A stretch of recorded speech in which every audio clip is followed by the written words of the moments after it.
Hello, my friends, and welcome back to my channel. In this video, I'm going to talk about how to get back on track with your goals and good habits if and when you get off track.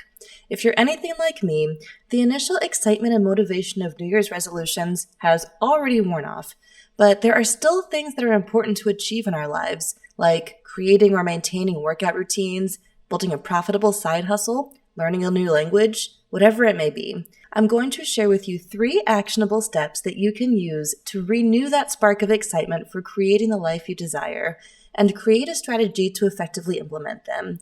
I'm Sara Stilleke. I'm a scientist, and my channel is all about how to level up to become more productive and successful. The first thing we should look at is, why exactly did this new habit or goal fail or fall off track? Was it because you forgot about setting the goal or got too busy to implement the new activities in your routine?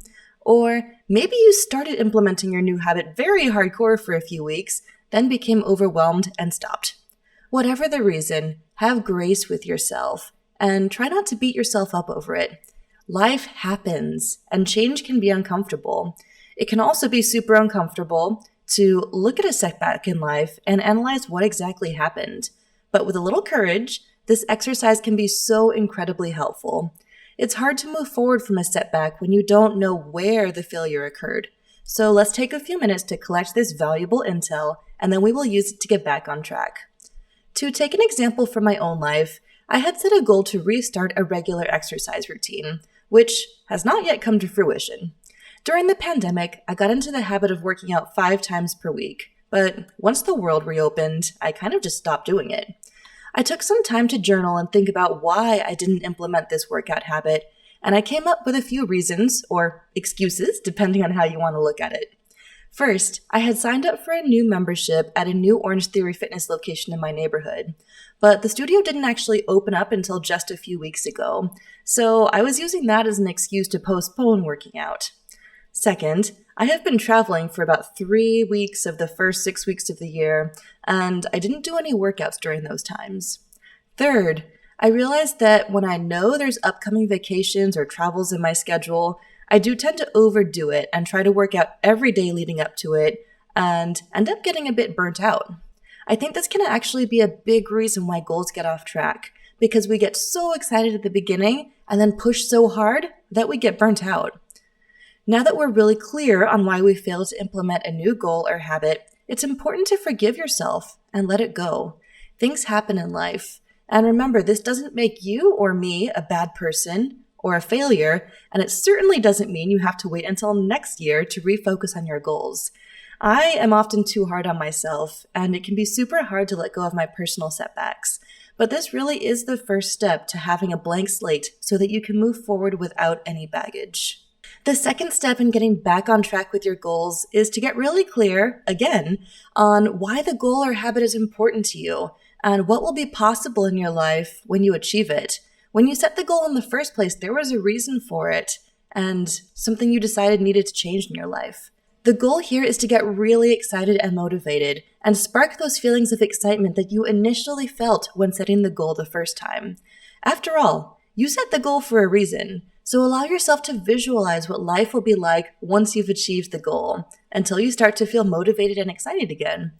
For me, when I have achieved the goal of getting a solid workout habit back in place, I know that I will feel better, sleep better, and look better. I've already picked out a smaller pair of jeans and a super cute dress that I will buy once I see the results of this habit. I'm looking forward to feeling sexy and confident, as well as feeling generally like a badass after completing a tough workout. Even as I say these things now, I can feel myself getting excited and remembering why I set the goal in the first place.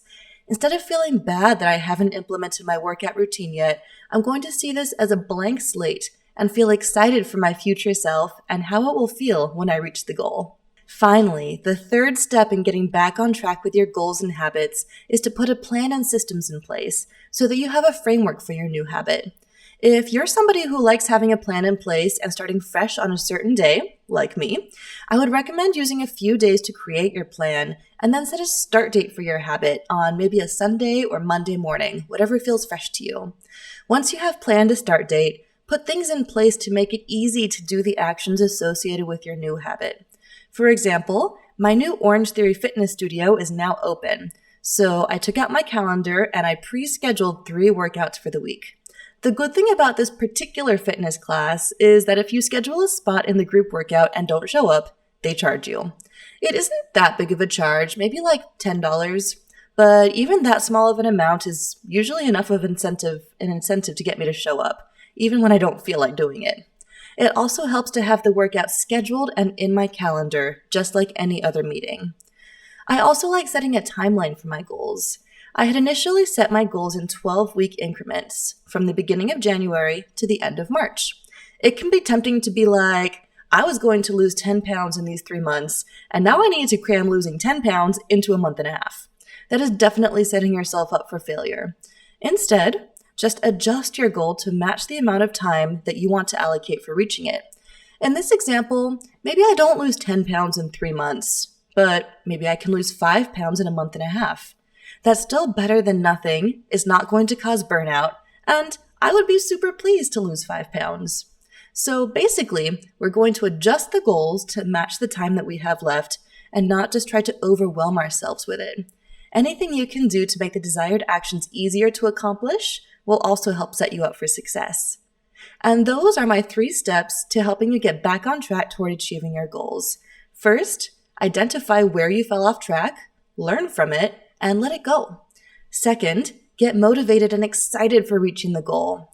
And third, adjust your goal to fit into your new time frame and put systems and reminders in place to remove any resistance to taking action. Let me know in the comments if there's a goal that you want to restart. And of course, if you enjoyed this video, please consider subscribing to my channel. Thanks for watching, and I'll see you in the next video.